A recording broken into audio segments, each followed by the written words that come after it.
Видеото ще стане малко дълго, темата е сериозна, настанете се удобно, сипете си чаша кафе, може чаша уиски, насладете се на информацията и на видеото с удоволствие. Днес си говорим за аналния секс. Аналния секс. Хайде да разгледаме и тази тема. Сигурен съм, че за много е твърде деликатна, за някой е табу, за някой е интересна, някои я търсят, третия мечтаят, четвърти се страхуват от тази думичка анален секс. И сега ще видим как стоят нещата. Надявам се да ви дам максимално много информация и сами да прецените. Да започваме. Първо, какво е добре да имаме предвид, като кажем анален секс? Някои хора си представят само проникването, но според мен е добре да сложим абсолютно всяка стимулация на зоната около ануса, външната и вече съответно самото проникване. Проникването може да се случва с ръце, с сексуални играчки, с член. Съответно, стимулацията може да става с устни, с език, оралната любов работи там в тази зона. Между другото има много интересно име. Казва се Федерос. Федерос. Та, общо взето всичко, което е свързано с галене, масажи, проникване, целуване, докосване и въздействие на тази зона, може да се причисли към анална стимулация, защо не и анален секс. Не винаги анален секс е свързано директно с проникване на мъжкия член в някой анус. Аналният оргазъм. Това може да е причина да практикувате анален секс. Дали го има, дали го няма. Някой казва, че го има, някой казва, че го няма. Въпросът е, че когато видиш жена достигнала до оргазъм следствие на анален секс, знаеш, че го има. Знаеш, че е уникално изживяване. Сега не знам дали е, защото е множествен оргазъм и се стимулира матката, влагалището и G-точката по време на анален секс, или просто се нагнетява много сексуална енергия, обаче различно е, уникално е, изглежда много красиво и дай Боже всеки да му се наслади в определен момент. Или да го причини. Така или иначе, дали е отделен оргазъм, или е комбиниран с някой, който е свързан с матката, или с влагалището, или пък с стимулация на G-зоната, няма никакво значение според мен. Всеки си го усеща по различен начин, какво мислят изследователите и как набират данни за тези изследвания. Не ми е много ясно, не искам и да влизам в дълбочина на темата. Някои жени казват, че е невероятно, ама не е точно оргазъм. Други казват, да, има оргазъм. Аз не мога да кажа дали има анален оргазъм. Признавам си, такъв опит нямам. Просто съм го доставил като усещане и знам, че изглежда супер секси за мъжа, когато жената, с която е, стига до там. Сега нека си поговорим какви са мненията в обществото, сондажите какви са, какво показват проучванията. Предполагам, всеки от вас е стигал до това да коментирате темата за някой. Ужас, за другия. Вау, човек, как искам, или невероятно е изживяването. Така че много са, но ще минем през основните неща и откъде идват всъщност тези впечатления и мнения, които всеки един от нас е сформирал по някакъв начин. На първо място, нека разгледаме тези, които са против. Хората, които са против аналния секс или идеята за анален секс, обикновено са по-консервативни и имат въздействие от външна страна. Това може да е компанията, може да е обществото, може да е семейството, което да е твърде консервативно и да е внедрило в техните разбирания въобще за интимността, усещане за вина, когато става въпрос за секс, за интимност, за стимулация, за каквото и да е друго.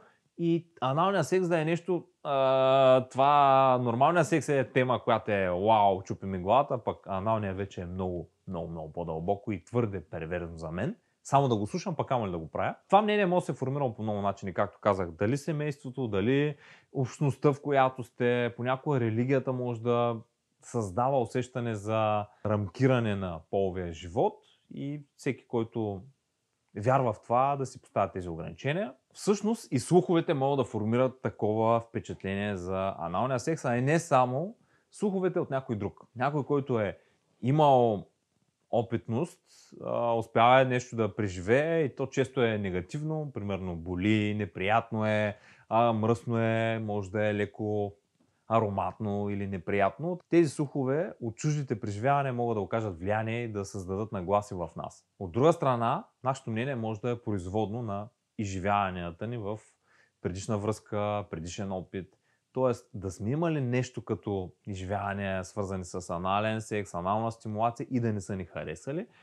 Тогава слагаме под общ знаменател цялата ситуация и преживяване и казваме това не е за нас, това беше отвратително или много болезнено или много неприятно, не желая повече да чувам за това нещо. Думичката табу, какво представлява? Това е термин, който е свързан с нещо сакрално, нещо, което е определено за малко хора, нещо тайно, нещо различно и именно тук под табу влиза всичко, което много не говорим за него, много не мислим, че е хубаво, много обществото не го харесва, го осъжда или обществото е приело, че табу е нещо, което е твърде перверзно и неприятно и просто не се говори за него. Обикновено хората, които са за това изживяване, за аналната стимулация на аналния секс, те са имали предишен опит, който им е харесал, имали са изживявания, които са им доставили удоволствие и го практикуват и им се наслаждават. Защо? Защото всъщност аналната стимулация, аналното проникване при дамите може да доведе невероятно удоволствие, може да отключи оргазмичен потенциал на следващото ниво, може буквално да ги разтърси, а също важи и за мъжете. За много хора аналният секс не е просто самото проникване, а това е усещане на покачване на връзката на следващото ниво, на вдигане на доверието, на допускане до нещо много интимно и индивидуално за всеки един от партньорите. Тоест, всички варианти нещата да се повредят докато случвате аналния секс и това, че го позволявате въпреки хипотезата, че може да се случи, изгражда невероятно доверие между вас като партньори. Сега, за да поясним защо се случва така и защо ануса е специфична зона за стимулация, може би трябва да минем от там, че това е ерогенна зона. Зона, която е кръвоснабдена с много мускулни влакна, зона, която има нервни окончания, по същия начин както е клитора и главата на члена. Ануса се оказва една много интересна зона, която може да носи наслада при стимулация. Дали с галене, дали с масажи, дали с проникване. Това е факт. Нещата се случват и това може да е много задоволяващо. Чисто физически и двата пола могат да се възползват от тази зона. При жените стимулацията на ануса и проникването през ануса може да стимулира и влагалището, и матката, и G-зоната, в зависимост от ъгъла, от темпото, от много неща, от дълбочината, с която се прониква. Така че това е зона, в която се получава двойна наслада. Тоест стимулирате зона, която чрез проникването се стимулира и отделно всички нервни окончания, които се намират около ануса, се стимулират. Така че това е двойно удоволствие. Затова се твърди, че оргазма е много наситен, много по-различен от стандартния, много по-дълбок, много по-разтърсващ, много по-секси изглежда, признавам се, много яко. При мъжете също има възможност да се стимулира тази зона.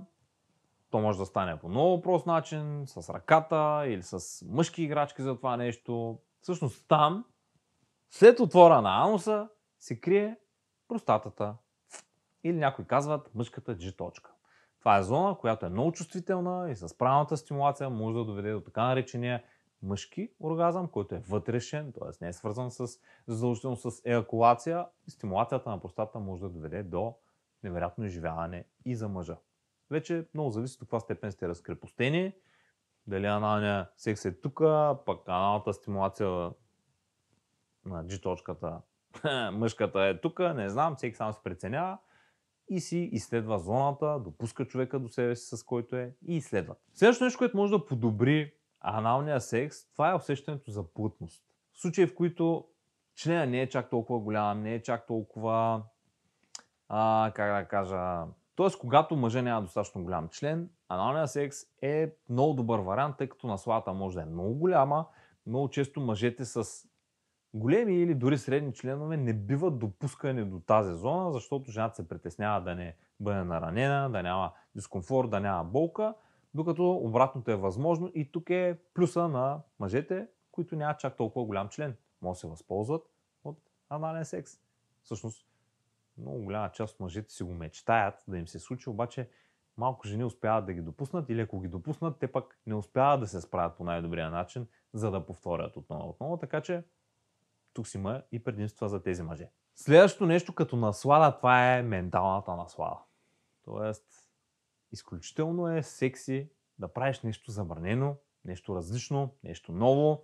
И това е до голяма степен, според мен, не е самото усещане, имам пред за мъжа, не е самото усещане кой знае колко по-различно, но самата идея, че партньорът е допуснал до тази зона, до такъв тип интимност и буквално става уязвим и се доверява и се разкрива пред тебе, това е много ценно и много възбуждащо, поне за мен.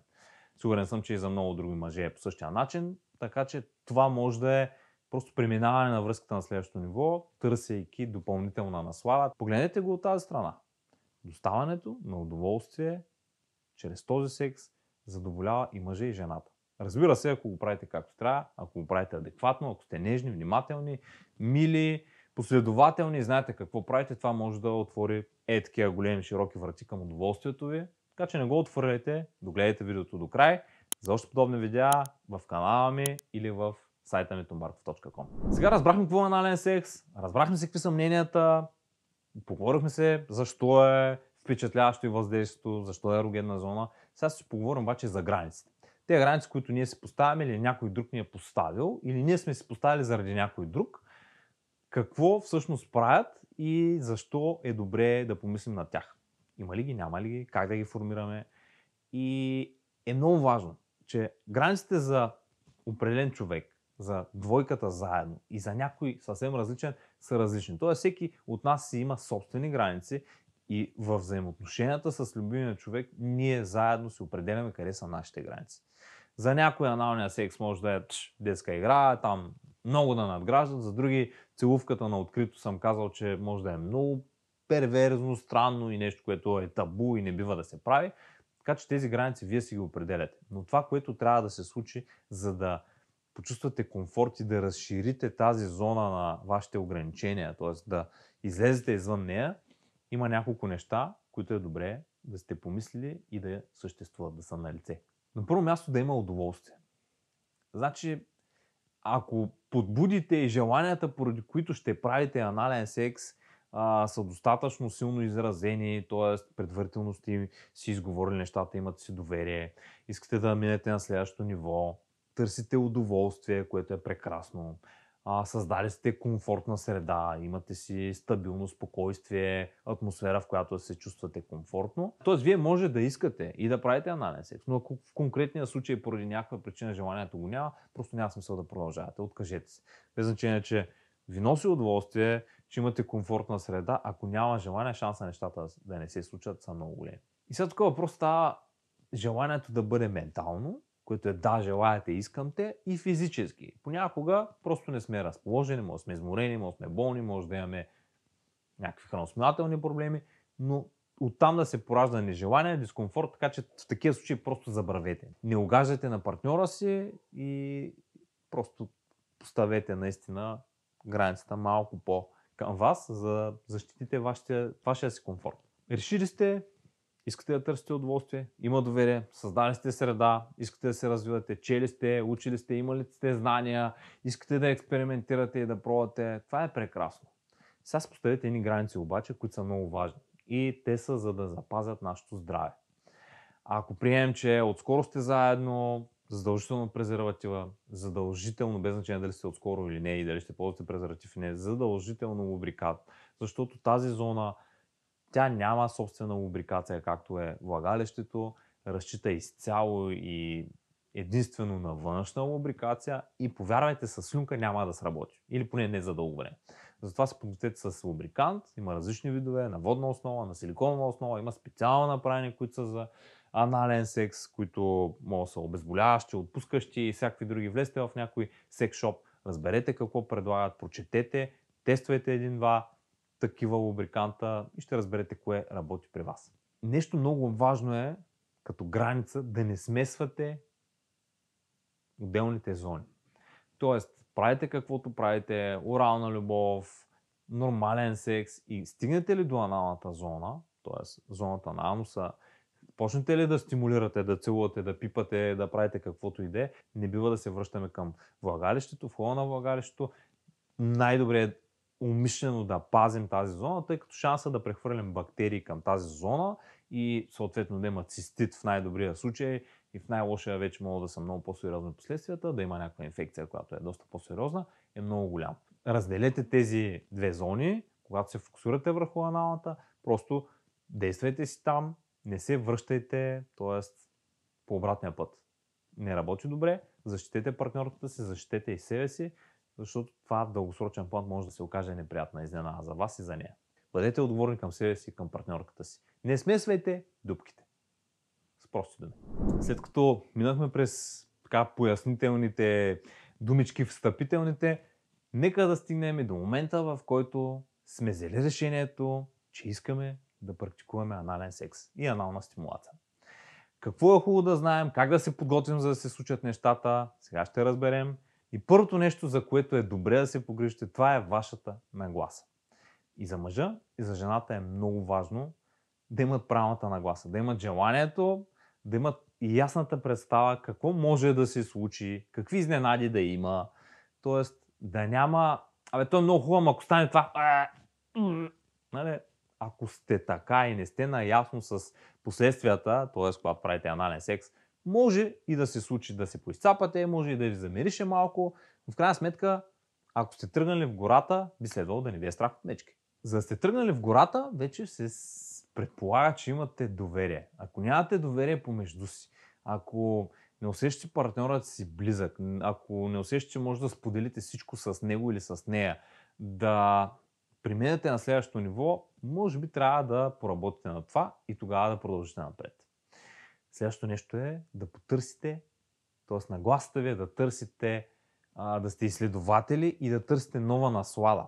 Т.е. не да е само мъжа да задоволи фантазията си да е правил анален секс, а стремежа е да получи жената наслада, както и мъжа, разбира се, и физическа, и наслада от това, че доставя наслада. Тоест, новото ниво на удоволствие трябва да е осъзнато, търсено и от двамата партньори. И да има грижа от страна на мъжа към жената. Второто нещо, което е доста важно, съществено, това е хигиената. Всъщност хигиената е важна въобще за целия интимен живот, за секса като цяло, за оралната любов. С аналния секс нещата са по сходен начин. Ако ние не сме се погрижили мишниците ни да миришат добре, или примерно члена или вулвата да са измити, да, хубаво е да се погрижим за това. По същия начин жената и мъжа е добре да се погрижат за хигиената си. Но тук при жената има малко по-голяма специфика. На първо четене най-просто, което може да се направи, просто да отиде до тоалетната по голяма нужда. Би могло това да е достатъчно, за да имате качествен и интимен сексуален акт, свързан с анална стимулация.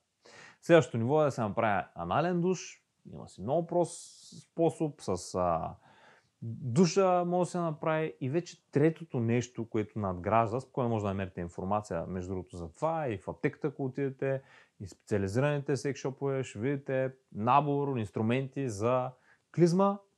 Може да се направи клизма, ако държите толкова много всичко да е промито, прочистено и нали, хигиената да е на 100%. Нали, това е също next level. Въпросът е, че тук много зависи какво време имате и желаете да отделите.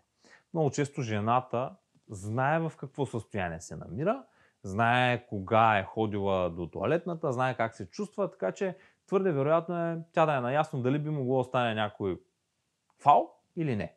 И ако се усеща така, може би или трябва да мине през банята, или просто да сложи хикс там на зоната за момента, в който тя не се чувства окей.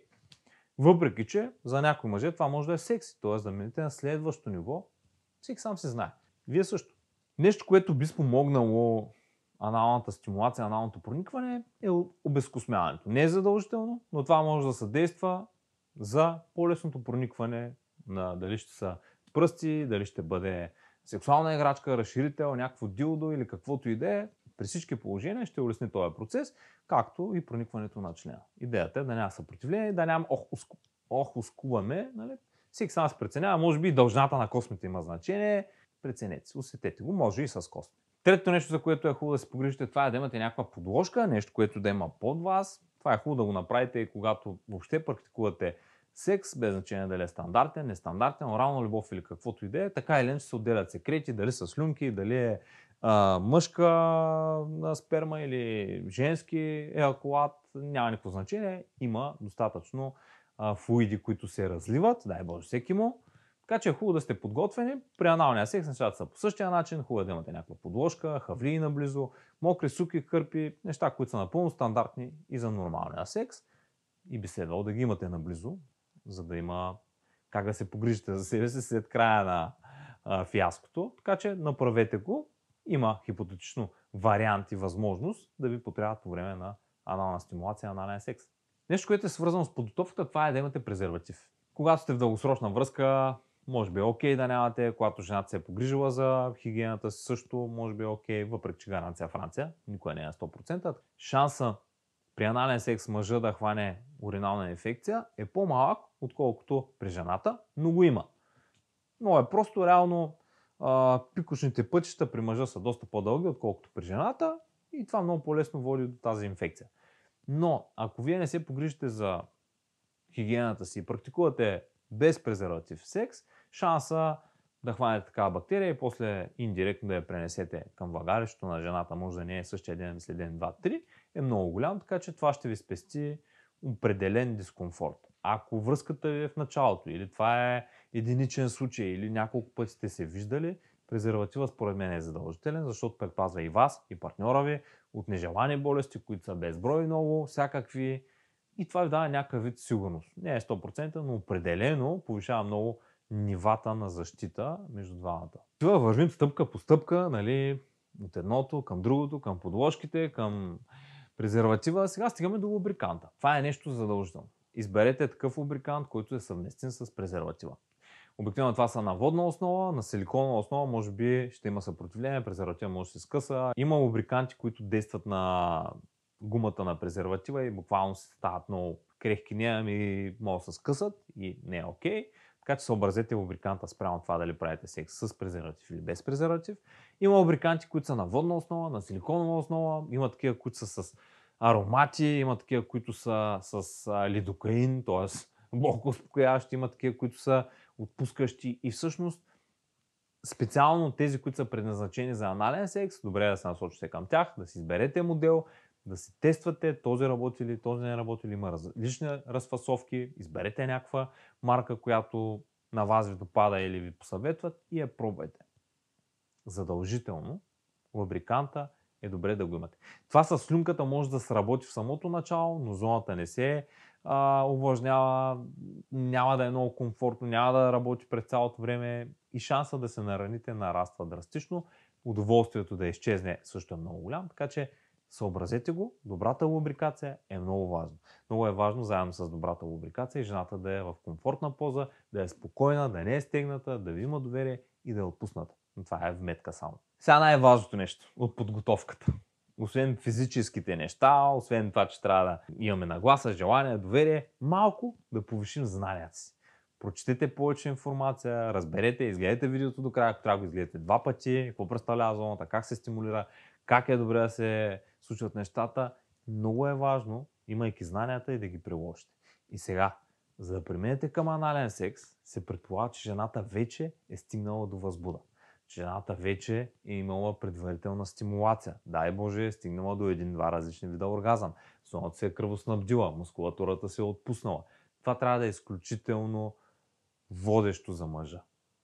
Тоест, за качествения анален секс е хубаво да има масаж предварително, не само на тази зона, ами въобще на цялото тяло. Жената да се отпусне, нервната ѝ система изцяло да се отпусне, масаж на дупето и зоната около ануса.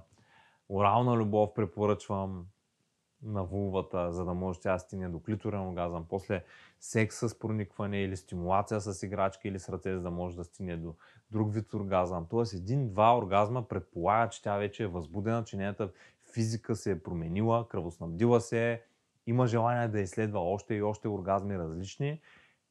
През това време вие може, докато той тая цялата палитра от стимулация, оргазми и наслада се случва, докато прониквате в нея, може да стимулирате с пръст, нежничко зоната, да разтривате, лекичко да пробвате да проникнете и да видите как се чувства, то ще си покаже и вие ще го усетите. Освен всичко останало, може да въздействате и чрез орална любов.